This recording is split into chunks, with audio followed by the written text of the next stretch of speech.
Rich teens mock black scholar, her combat skills go viral and change everything. The courtyard of Westbridge Academy buzzed with the usual chaos of lunch hour students laughing, trays clattering, sneakers squeaking on pavement. But for Amara Jackson, a scholarship student and the only black senior in her class, the noise was a dull roar she'd learned to tune out. She sat alone at a weathered wooden bench, her nose buried in a physics textbook, her braided hair catching the midday sun. Amara wasn't here for friends or popularity. She was here for a future her mother, a single parent who cleaned houses, could only dream of. Every equation she solved was a step toward a full-ride college scholarship, a ticket out of the struggle. But peace was never guaranteed at Westbridge, where wealth and privilege ruled. Across the courtyard, Chase Bradford and his clique Lila and Trevor, the golden children of the town's elite, lounged like royalty. Their designer clothes and smug grins screamed entitlement. Chase, with his slick blonde hair and cruel charisma, had made Amara his favorite target since she arrived 2 years ago. Her accent, her second-hand uniforms, her unapologetic blackness, they were all fuel for his taunts. Today, he'd decided to escalate. "Yo, Amara!" Chase's voice cut through the crowd, sharp and mocking. Heads turned. "Still think you're smarter than us? Bet your mom's scrubbing our floors right now." Lila snickered, tossing her platinum hair, while Trevor leaned back, filming on his phone, already anticipating viral gold. Amara's pen froze mid-equation. Her heart pounded, but she kept her eyes on her book. She'd heard worse. She'd endured worse. Growing up in a rough neighborhood, she'd learned early how to dodge fights and keep her cool. Her mother's words echoed, "Keep your head high, but don't give them a reason." But Chase wasn't done. He sauntered closer, his shadow falling over her book. "Look at her, pretending she belongs here," he sneered, loud enough for the growing crowd to hear. "You're just a charity case. Go back to where you came from." The words stung like a slap, and the crowd's gasps and giggles felt like salt in the wound. Amara's fingers tightened around her pen. She could feel the heat rising in her chest, the old fire she'd buried long ago. She stood slowly, her 5 feet 6 inches frame steady, her dark eyes locking onto Chase's. "Say it again," she said, her voice low, controlled, but laced with something dangerous. The crowd hushed.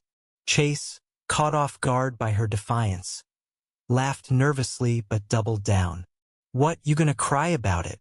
Or run to the principal like a—" He didn't finish.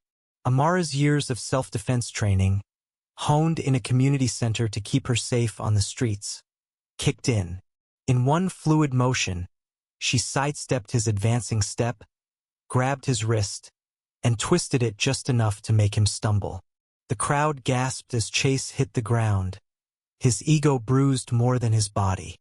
Lila screamed, "You can't touch him!" But Amara was already stepping back, hands raised, calm but unyielding.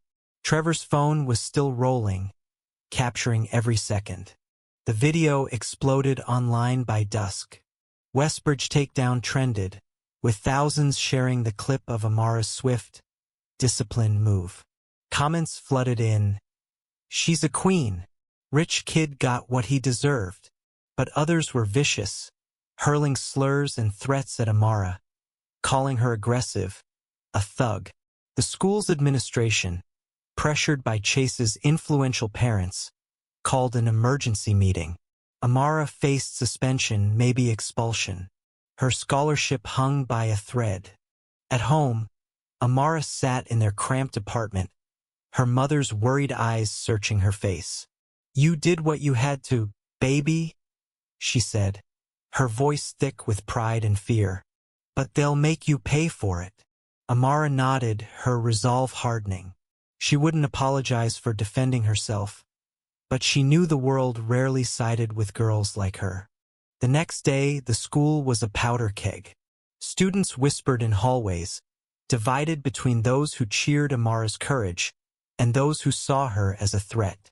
Chase, sporting a fake limp for sympathy, rallied his allies, painting himself as the victim. The principal, a nervous man named Mr. Hargrove, summoned Amara to his office. She expected a lecture, maybe a punishment. Instead, she found an unexpected ally, Ms. Carter, the school's janitor. Ms. Carter, a quiet black woman who'd worked at Westbridge for decades, had seen the video. She'd also seen Amara's late-night study sessions in the library, her quiet determination. Unbeknownst to Amara, Ms. Carter had been watching her, proud of her resilience. In a twist no one saw coming, Ms. Carter had recorded her own video, a shaky, heartfelt plea uploaded to X, calling out the school's history of ignoring bullying against minority students. She named names, including Chase's, and shared stories of her own daughter, who dropped out years ago under similar pressure. The video went viral, too, amplifying Amara's story and sparking a citywide debate. By the time Amara walked into Hargrove's office, the narrative had shifted. Parents, alumni, and even local activists flooded the school with calls and emails, demanding justice. Hargrove, sweating under the pressure, offered a compromise. No suspension, but Amara had to attend a mediation session with Chase. She agreed not because she trusted the system, but because she wanted to face him one last time. The mediation was tense. Chase sat across from her, his parents glaring from the corner. Amara spoke first, her voice steady. "I'm not here to apologize. I'm here because I deserve to be here, same as you. You don't get to decide who belongs." Chase scoffed, but his bravado faltered when Lila, unexpectedly, spoke up. "He's been like this forever," she admitted, her voice small. "I'm tired of it." The room froze. Lila's betrayal of Chase, her childhood friend, was a crack in the clique's armor. It wasn't redemption, but it was a start. The fallout was swift. Chase's parents pulled him from Westbridge, citing safety concerns. The school implemented mandatory anti-bullying workshops, with Amara invited to speak at the first one. Her viral moment didn't just save her scholarship.